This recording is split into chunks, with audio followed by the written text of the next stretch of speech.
فرمایا وَيَقُومَ يَقُولُ كُن فَيَكُونُ قَوْلُهُ الْحَقُّ، کوئی اس وہم میں مبتلا نہ رہے کہ اس دن کو لانے میں خدا کو کوئی دشواری پیش آ جائے گی۔ ہم تو اس دن کو صرف اتنا کہیں گے کن، ہمارے لیے یہ کائنات تباہ کرنا مشکل نہیں ہے، ہم بنائیں گے بھی ایک ایک سیکنڈ میں، اس کو دوبارہ سے بھی اٹھا لیں گے ایک سیکنڈ، فَيَكُون جو ہو جائے گا۔ اور فرمایا قَوْلُهُ الْحَقُّ، اس کا قول ایسا نہیں کہ وہ بات کرے اور وہ بے اثر رہ جائے اور کوئی سنے چاہے نہ سنے اور سنی انسنی کر دے۔ قولہ الحق، اس کی بات تو ایسی ہے کہ اگر وہ کہہ دیتا ہے تو ہو کر رہنا اس کا مقدر ہے، اور ایک لمحے کے لیے بھی کوئی چیز اس کے حکم کے درمیان میں نہیں آ سکتی، رکاوٹ نہیں بن سکتی۔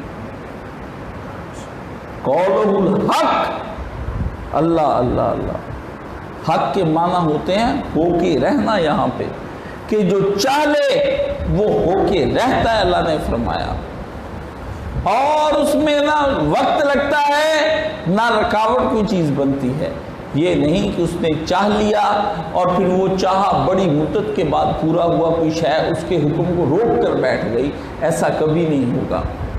جب ہم چاہ لیتے ہیں، فرمایا قولہ الحق، اس بات کو ہونا پڑتا ہے، اس بات کو ہونا پڑتا ہے، اور ہم قیامت کے دن کو چاہ لیں گے کہ یہ ہو، اور وہ ہو جائے گی۔ تیرے رب کے لیے یہ زمین و آسمان کو برباد کرنا کوئی بڑی بات نہیں ہے، اور ان کو دوبارہ پیدا کرنا اور تم کو زندہ کر کے اپنے سامنے لانا کوئی بڑی بات نہیں ہے۔ تم لوگوں کے اتنے بڑے بڑے حساب کرنے کو تیرے رب کے لیے مشکل بات نہیں ہے۔ تم سب کو بھی اگر اس نے جہنم میں ڈالنے کا ارادہ کر لیا تو اس کو روکنے والا کوئی ہاتھ نہیں ہے۔ اگر وہ تم سب کو جنت میں بھیج دے تو کوئی بات اس سے کرنے والا نہیں ہے۔ قولہ الحق، یہ ہو کے رہے گا اور با اثر ہے میرا کہا ہوا، تمہاری طرح کا نہیں کہ کسی پہ اثر ہوا اور کسی پہ اثر نہیں ہوا۔ اس کو کہتے ہیں شدنی، کہ وہ شدنی جو ہو کر رہے، شد کہتے ہیں ہونے کو، شدن سے، فرمایا شدنی، جیسے ہم لفظ فارسی میں بولتے ہیں گفتنی، کہنے کے قابل، اس طرح لفظ شدنی، ہونے کے قابل، فرمایا وہ یہ ہے۔ اور پھر فرمایا وَلَهُ الْمُلْكُ يَوْمَ يُنفَخُ فِي الصُّورِ، اور وہ دن جس دن حشر کے لیے سور پھونکا جائے گا، اس دن سارا اختیار تیرے بادشاہ کے پاس ہی ہوگا۔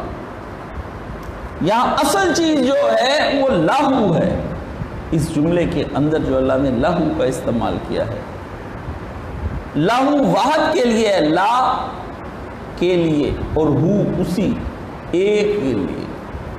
لہو کا مطلب اسی ایک کے لیے، واحد کے لیے، وہ اکیلا قیامت کے روز مالک ہوگا، یہ ہے اصل چیز۔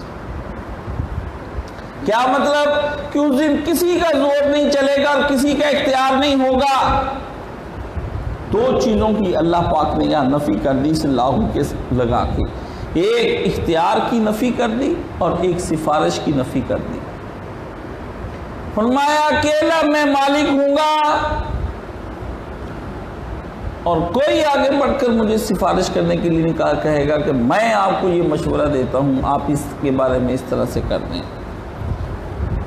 اس دن اگر نافذ ہوگا اسی کا حکم، اور سب اس کے سامنے اس کے سر جھکا کر کھڑے ہوئے ہوں گے۔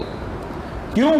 عالم الغیب والشہادتی، کیونکہ اس کو ہر بات کا علم ہے، وہ بات چھپی ہوئی ہو یا ظاہر ہو، وہ کسی سے بات پوچھنے کا محتاج نہیں کہ کوئی اس کے علم میں آ کر اضافہ کر دے، اور کوئی ایسا نہیں کہ اس کے سامنے غلط عذر پیش کر کے اپنی جان چھڑا کر اس کو چکر دے کر نکل جائے، ایسا نہیں ہے۔ کیوں؟ عالم الغیب والشہادہ، اس سے چھپا کیا ہے، اس سے بچا کیا ہے۔ انہ علیم بذات الصدور، کیونکہ وہ تو دلوں کے بھید جانتا ہے۔ واللہ یعلم، اللہ جانتا ہے جو تم آنکھوں کی چوریاں کرتے ہو، آنکھوں کی چوریاں جو کرتے ہو، آنکھ مارتے ایک دوسرے کو، خدا نے فرمایا آنکھ کی خفیف حرکتوں سے جو تم ایک دوسرے کو، فرمایا ہم وہ بھی جانتے ہیں، ہم وہ بھی جانتے ہیں۔ باطل میں فرق نہ کرنے کی صرف دو وجوہات ہوتی ہیں، ہم بھی جو حق باطل میں اپنے لیے فرق نہیں کر پاتے تو اس کی دو وجوہات ہوتی ہیں. ایک تو خود ہی مغالطے میں پڑ جانا، اپنا ہی بات ہی سمجھنا ہے، اور اگر خود تو پورا علم رکھتا ہے مگر کسی اور کا آ کے مغالطے میں ڈال دینا. کوئی اور آپ کو ایسی غلط بات، غلط مشورہ آپ کو پڑھا جاتا ہے پٹی، جس کی وجہ سے آپ کسی کے پیچھے لگ کے غلط کام کر دیتے ہیں. تو دو کا رد اللہ نے الحکیم اور الخبیر کے لفظ لگا کر کہا. فرمایا اس دن تیرے رب کے عدل و حکمت میں کوئی نقص نہیں ہوگا، وہ کسی باطل کو حق اور حق کو باطل نہیں بنا سکے گا، نہ اس کے علم میں کوئی ملاوٹ کر سکے گا کہ لا علمی اور بے خبری کی وجہ سے تیرا رب کسی مغالطے میں پڑ جائے یا باہر سے کوئی بندہ اس کو مغالطے میں ڈال کر حق کو باطل اور باطل کو حق بنا کے لوگوں کے فیصلے غلط کرا جائے. ایسا نہیں ہونا قیامت کے روز، ایسا نہیں ہوگا قیامت کے روز. خدا کو کوئی آدمی مغالطہ دے نہیں سکتا اور خدا مغالطے میں خود آ نہیں سکتا. وجہ اس کی کیا ہے؟ فرمایا اس کی صرف ایک ہی وجہ ہے کہ وہ خبیر بھی ہے اور علیم بھی ہے. صفات خداوندی جہاں کہیں قرآن مجید نے استعمال کی ہیں وہ بلا وجہ استعمال نہیں کی ہیں. اس لیے کہتے ہیں کہ جو آدمی اللہ کی 99 صفات کو احصا، ان کا گھیراؤ کر لے، گھیراؤ، فداخل الجنہ، وہ جنت میں داخل ہو جائے گا. کیوں؟ وہ پھر کبھی گناہ کرے گا ہی نہیں، جس کو خدا کی صفات کا علم ہو جائے گا. جب آپ کو پتا ہوگا کہ پولیس کا دائرہ اختیار یہ ہے، فوج کا دائرہ اختیار یہ ہے، ہمارے فلاں حکمران کا دائرہ اختیار یہ ہے، تو آپ جرم کب کریں گے؟ تو جو جرم نہیں کرے گا وہ جنت کا حقدار ہی تو ہوگا. اس لیے حدیث شریف میں آیا کہ جو اللہ کے 99 ناموں کا احصاء کر جائے، ان ناموں کو گھیر لے، ان کو سمجھ لے اور اپنے دل میں اتار لے، وہ کبھی بھی اللہ کا نافرمان نہیں بن سکتا. ہو ہی نہیں سکتا کہ اس کو تیرے رب کی صفات کا علم ہو اور پھر وہ گناہ کر جائے. یہ ناممکنات میں سے ہے. اللہ نے ان آیات کے اندر کیسے زور و زبردست طریقے سے اپنی گفتگو فرمائی ہے. کلام ہے دلوں کو پھاڑ دینے والا، ذہنوں کو ہلا دینے والا. فرمایا آج ہم ان کو پہاڑوں زمینوں کو کہا یہ اختیار کی طاقت لینے کے بعد ہم یہ کچھ پابندیاں لگائیں گے تم پہ. انہوں نے کہا نہیں نہیں نہیں نہیں نہیں، ہم مختار بننے کی بجائے مجبور بننا پسند کریں گے. اے اللہ، جبر کے ذریعے ہمیں اپنے بندے بنا، ہماری ناک میں نکیل ڈال کے نافرمان ہوتے ہیں. ان کا دنیا اور آخرت میں کیا، ان کا بچتا ہی کچھ نہیں.